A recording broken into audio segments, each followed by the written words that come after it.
नमस्कार। मैं वैदिक ज्योतिष के सिंह आप सभी का स्वागत करता हूं अपने YouTube चैनल ओम एस्ट्रो ज्योति पर। तो जो हम लोग का राशिफल का जून का महीना का जो राशिफल है उसके श्रृंखला को आगे बढ़ाते हुए बात करते हैं। और आज का जो विषय है वो विषय रहेगा हम लोग का वृश्चिक राशि का जून का महीना कैसा रहेगा। तो देखिए, सबसे पहले वृश्चिक राशि के जो लग्न अधिपति होते हैं वो मंगल होते हैं। और बिना समय बर्बाद किए ये आप कुंडली देख पा रहे हैं, इसी के हिसाब से हम लोग बात कर लेते हैं। तो देखिए, सबसे पहला बात है कि 1 तारीख से लेकर 7 तारीख तक मंगल जो है वो नीच अवस्था में बैठे रहेंगे। कहाँ बैठे रहेंगे? लग्न से नवम भाव में बैठे रहेंगे। तो ये एक थोड़ा समस्या रहता है वृश्चिक राशि के जातक के लिए कि मंगल जो अधिपति हैं वही नीच अवस्था में बैठे हुए हैं, लेकिन सिर्फ 1 से 7 तारीख तक। 7 तारीख के बाद से जब ये राशि परिवर्तन करेंगे और लग्न से 10वें भाव में चले जाएंगे। वैसे 10वें भाव का जो मंगल होता है वो दिग्बली हो जाता है, और दिग्बली मंगल काफी अच्छा होता है करियर एंड ग्रोथ के लिए। तो अग्नि तत्व का राशि अग्नि तत्व में बैठेगा तो उसको अच्छा माना जाता है। तो मंगल का जब नीच भंग हो जाएगा या नीचता खत्म हो जाएगी 7 जून के बाद से, तो देखिए करियर में एक नया आपको अपॉर्चुनिटी या आपको नया द्वार खुलते हुए दिखेगा। सबसे पहला चीज। दूसरा बात है कि केतु के साथ ये कंजंक्शन हो रहा है या युति हो रहा है। तो देखिए, केतु भी जो होते हैं वो आपके थोड़ा सा चीज़ों को कट ऑफ कर देते हैं, क्योंकि देखिए ये 10वां भाव आपका पड़ा, तो कहीं ना कहीं आपके मन में वैसे भी एक जॉब से रिलेटेड या आपके मन में काम काज से रिलेटेड थोड़ा एक फटीग आया हुआ है, या आप सुस्त हैं, वहाँ आप काम करना नहीं चाह रहे हैं, या वहाँ पे जो आपका कॉन्टैक्ट है वो विच्छेद हो जा रहा है, मतलब जो विच्छेद हो जाता है, खत्म हो जाता है, कट जाता है।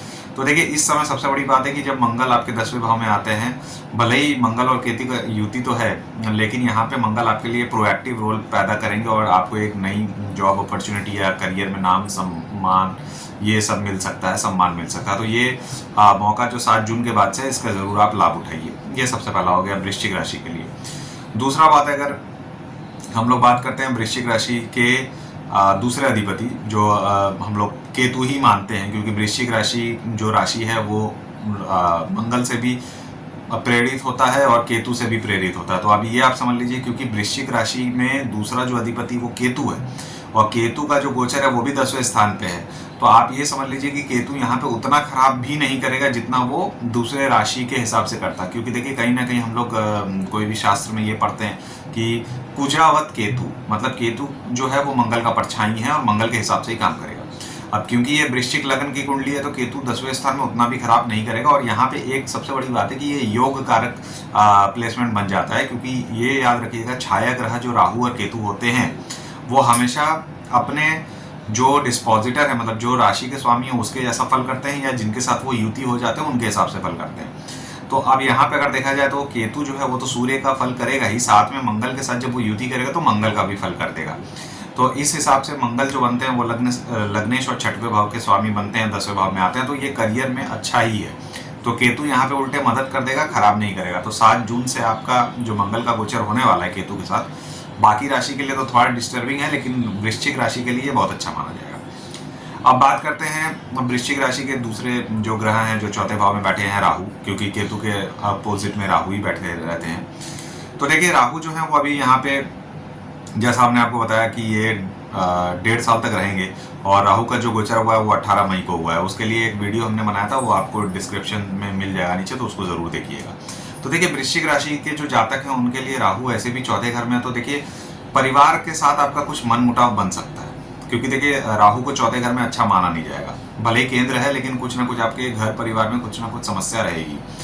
अब ये भी हो सकता है कि आपका, क्योंकि 10वां घर जो है वो डबल एक्टिवेटेड हो जाएगा, क्योंकि मंगल का भी वहाँ पे गोचर हो जा रहा है, तो हो ये सकता है कि आप इतना ज़्यादा काम काज में बिजी हो जाएंगे कि घर वाले या घर में आप समय नहीं दे पाएंगे। तो ये एक सबसे बड़ी बात हो सकती है, तो जिसमें राहु थोड़ा सा उथल पुथल कर सकता है, घर में शांति जो है वो थोड़ी भंग हो सकती है।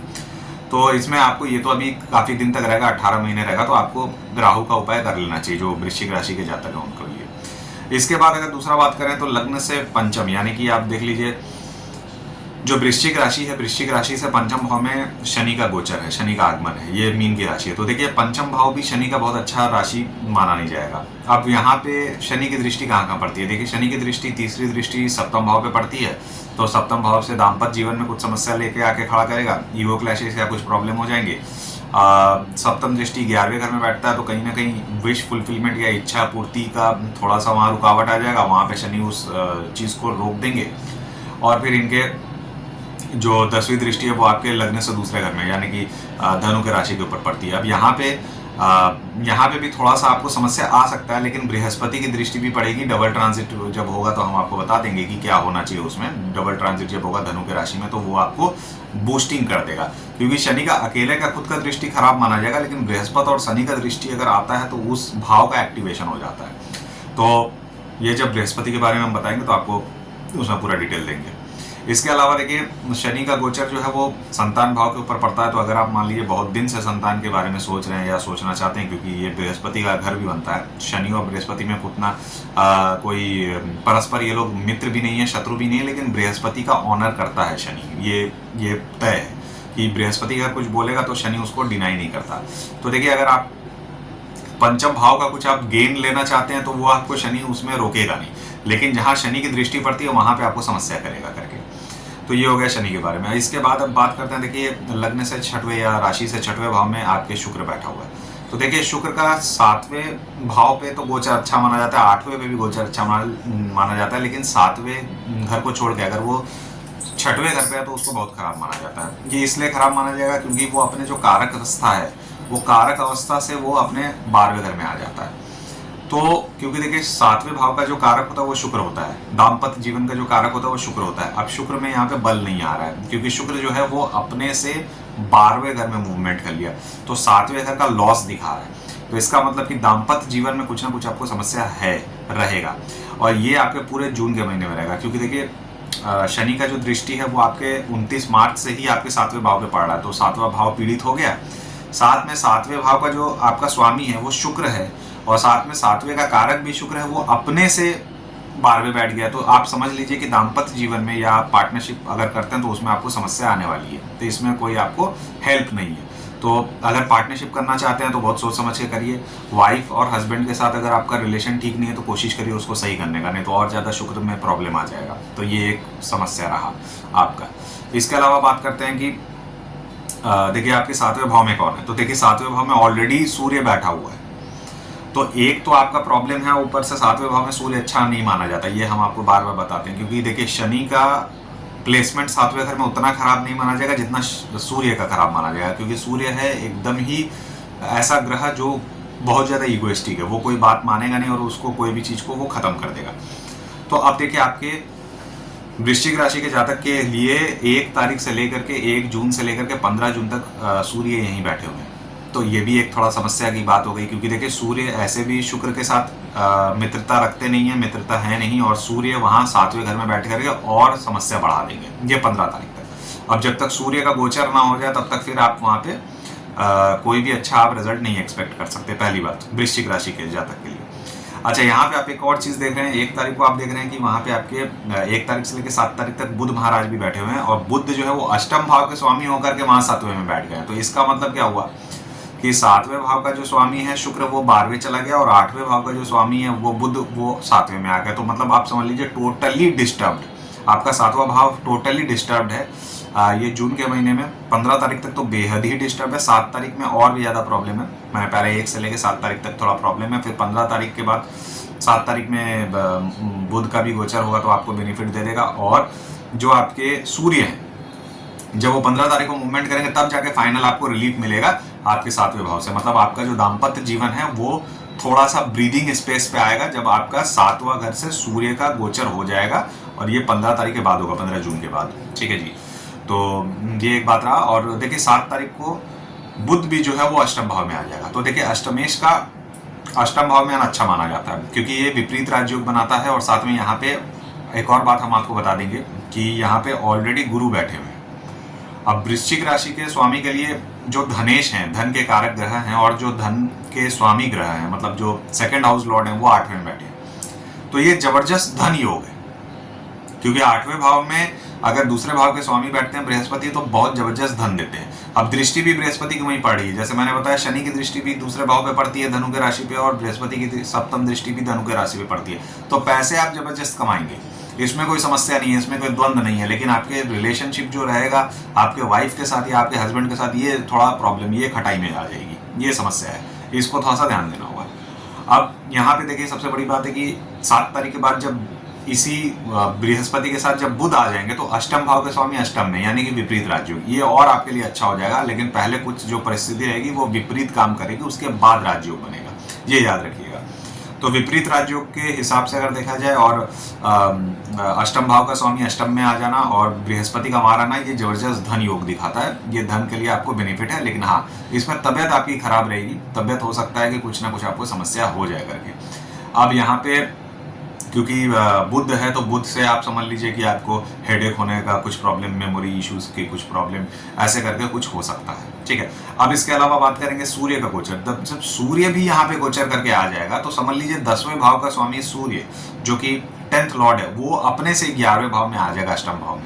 तो ये करियर में आपके लिए बेनिफिशियल हो जाएगा, करियर में बेनिफिशियल हो जाएगा। और 15 तारीख के बाद होगा ये, क्योंकि आपका जो प्रॉब्लम है 7वें घर का वो खत्म हो जाएगा।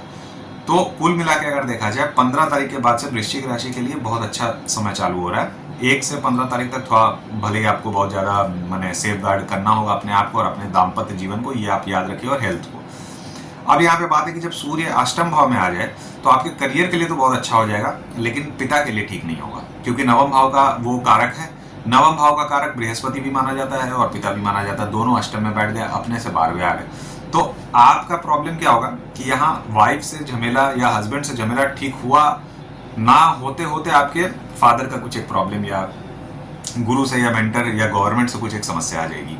तो इसके लिए भी थोड़ा ध्यान देना होगा वृश्चिक राशि के जातक के लिए। इसके अलावा अगर बात करते हैं तो हम लोग इसके बाद बात करेंगे, जैसे मंगल और केतु के बारे में हमने बात कर ही लिया। तो ये ओवरऑल सारा चीज का प्लेसमेंट हो गया और उसका क्या रिजल्ट आएगा, ये पूरा 1 से लेकर 30 तारीख तक। बाद बाकी जो प्लैनेट है, जो ग्रह है, वैसे ही बैठेगा। अब बात करते हैं डबल ट्रांजिट का। तो देखिए डबल ट्रांजिट कहाँ हो रहा है। जैसे मैंने आपको बताया कि शनि का 10वीं दृष्टि आपके दूसरे भाव पे पड़ता है, धन भाव पे, और धनेश जो धन के स्वामी है उसकी भी दृष्टि आपके पड़ती है यहाँ पे दूसरे भाव पे। प्लस आपके 11वें भाव के स्वामी, क्योंकि बुध भी 11वें भाव का भी स्वामी है, अष्टम भाव का स्वामी है, वो भी आपके दूसरे भाव पे देखता है। तो कुल मिला के ये प्रॉपर धन योग बन जाता है आपके, प्रॉपर धन योग। प्रॉपर धन योग में क्या हो जाता है कि आपके बृहस्पति जो धनेश हैं उसकी दृष्टि पड़ती है धनु पे, जो बुध हैं जो लाभेश हैं, लाभ भाव के स्वामी हैं, 11वें भाव के स्वामी, उनकी दृष्टि पड़ती है। तो 2 और 11 का कॉम्बिनेशन होगा। और पंचम भाव से आपके शनि की भी 10वीं दृष्टि पड़ती है। तो यहाँ ट्रिपल ट्रांजिट करके हो जा रहा है। सूर्य की भी दृष्टि पड़ जा रही है जो 10वें भाव के स्वामी है। तो पैसे तो आप जबरदस्त कमा लेंगे, लेकिन हेल्थ और रिलेशन ये थोड़ा सा देख के चलना है। इसके अलावा एक और डबल ट्रांजिट आपके होता है, वो आपके होता है कि 12वें घर में होता है। तो 12वें घर में आपके कौन कौन ग्रह पार्टिसिपेट करता है। एक राहु पार्टिसिपेट कर रहा है, एक बृहस्पति कर रहा है और एक शुक्र कर रहा है। तो ये ट्रिपल ट्रांजिट यहाँ भी हो रहा है, क्योंकि यहाँ पे जो तुला की जो राशि है वो आपके 12वें घर में पड़ती है। 12वें घर में 12वें घर का स्वामी का दृष्टि होना, राहु का दृष्टि होना और बृहस्पति का दृष्टि होना, तो ये आपको दिखाता है कहीं ना कहीं फॉरेन लैंड से भी आपका कुछ इनकम सोर्स बन सकता है, या बाहर के देश से भी आपका कुछ इंपोर्ट एक्सपोर्ट का काम हो सकता है, या बाहर से भी आपका कुछ काम हो सकता है, या आप खुद बाहर घूमने चले जा सकते हैं। ये पॉसिबिलिटी है, क्योंकि यहाँ पे राहु जो है वो फॉरेन का कारक माना जाता है, बृहस्पति धन का कारक माना जाता है, और बृहस्पति का दृष्टि भी राहु के ऊपर है। ये भी हम लोग को देखना होगा, क्योंकि कुंभ के राशि में बृहस्पति की दृष्टि भी पड़ती है, और साथ में राहु की दृष्टि जो है 12वें घर में। और 12वें घर का स्वामी जो द्वादशेष है वो भी विपरीत राजयोग यहाँ वैसे बनाया हुआ है शुक्र, वो भी आपके 12वें घर में दृष्टि देता है। तो होता ये है कि आपका कुल मिला के 12वां घर भी एक्टिवेटेड है, दूसरा घर भी एक्टिवेटेड है।